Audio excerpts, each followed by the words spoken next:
ఇప్పుడు ఈరోజు మనము ఎగ్జామ్స్ అండ్ రిజల్ట్స్ అనే ఒక విషయాన్ని గురించి చర్చించుకుందాము. ముఖ్యంగా ప్రస్తుతం నిత్య జీవితంలో పరీక్షలు మరియు ఫలితాలు అనేటివి విద్యార్థులకు మరియు తల్లిదండ్రులకు ఒక భాగంగా మారిపోయినాయి అన్నమాట.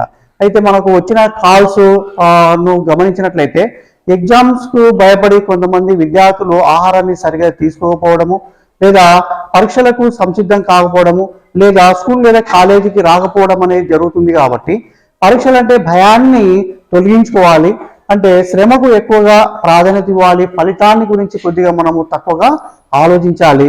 అయితే ముఖ్యంగా విద్యార్థులు తాము నేర్చుకునే విషయాన్ని ఏ ఏ అంశాల్లో ప్రశ్నలు వస్తున్నాయనేది ఒక అవగాహన కలిగి ఉంటే పరీక్షలు వాళ్ళు సక్రమంగా రాయడానికి అవకాశం ఉంటుంది. అందులో ముఖ్యంగా ఎక్కువగా ప్రశ్నలు ఏ రంగంలో ఎక్కువగా అడుగుతున్నారంటే మనకు 10th, ఇంటర్ కానీ డిగ్రీ లెవెల్లో ఆ విద్యార్థులు ముఖ్యంగా గమనించాల్సిన విషయం ఏమంటే అందులో నాలెడ్జ్, జ్ఞానానికి సంబంధించిన విషయాలు ఎక్కువగా అడుగుతున్నారు. అందులో రీకాల్, రికగ్నిషన్ అంటే గుర్తింపు, పునఃస్మరణ అనే ప్రశ్నలు ఎక్కువ వస్తున్నాయి. దాని తర్వాత అండర్స్టాండింగ్, అవగాహన గురించి కూడా చాలా ప్రశ్నలు అనేవి వస్తూ ఉన్నాయి. మూడవది అప్లికేషన్, అంటే విద్యార్థులు తాము నేర్చుకునే విషయాన్ని నిత్య జీవితంలో ఏ విధంగా ఉపయోగించుకోవాలా అనే విషయంపై ప్రశ్నలు రావడం జరుగుతుంది.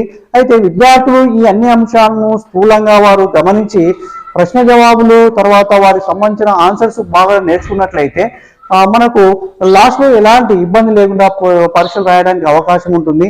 అయితే ఈ పరీక్ష సమయంలో విద్యార్థులు ఎక్కువ స్టడీ పైనే దృష్టి పెట్టడం వల్ల వారు సరైన ఆహారాన్ని తీసుకుపోవడము, అట్లీస్ట్ నీరు కూడా సరిగా తాగకపోవడం అనేది జరుగుతుంది. కాబట్టి మొదటి నుంచే మనం ఏం చేయాలంటే టైం మేనేజ్మెంట్ అనేది సక్రమంగా ఉండాలి, అంటే సమయ పాలనను అనుసరించి మనం బాగా ప్రిపేర్ కావాల్సి ఉంటుంది.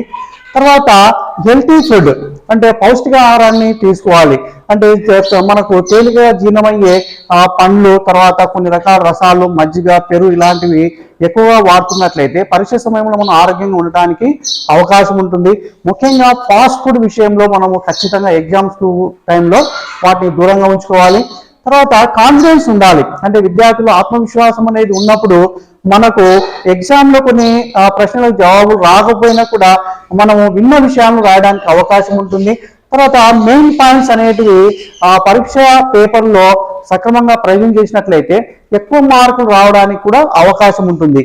ఇంకా నాలుగో అంశము, ఇంకా మనము పరీక్షలంటేనే భయము, ఆందోళన, ఒత్తిడి అనేది ఎక్కువ అవుతుంది. కాబట్టి ఈ పరీక్ష సమయానికి ముందు నుంచే మెడిటేషన్, ధ్యానం అనేది కూడా ఒక 5 నుంచి 10 నిమిషాలు మనం చేసినట్లయితే మనము పరీక్షలకు బాగా ప్రిపేర్ అయ్యి మంచి ఫలితాలు సాధించడానికి అవకాశం ఉంటుంది.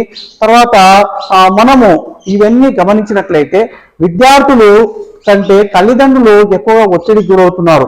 కాబట్టి తల్లిదండ్రులు విద్యార్థులకు సరైన మార్గదర్శకాన్ని అందించి వారు మంచి మార్కులు సాధించే విధంగా వాళ్ళని ప్రోత్సహించాలే కానీ వ్యతిరేకంగా మాట్లాడినట్లయితే విద్యార్థులు ముందుకు పోవడానికి సందేహించడం జరుగుతుంది.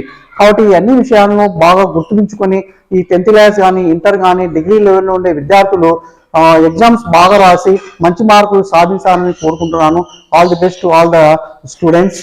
ఇంకా మన యూట్యూబ్ ఛానల్ ముఖ్యంగా ఎస్ఎస్వి మోటివేషన్ అండ్ అవేర్నెస్ ను సబ్స్క్రైబ్ చేయండి. Thank you, one and all.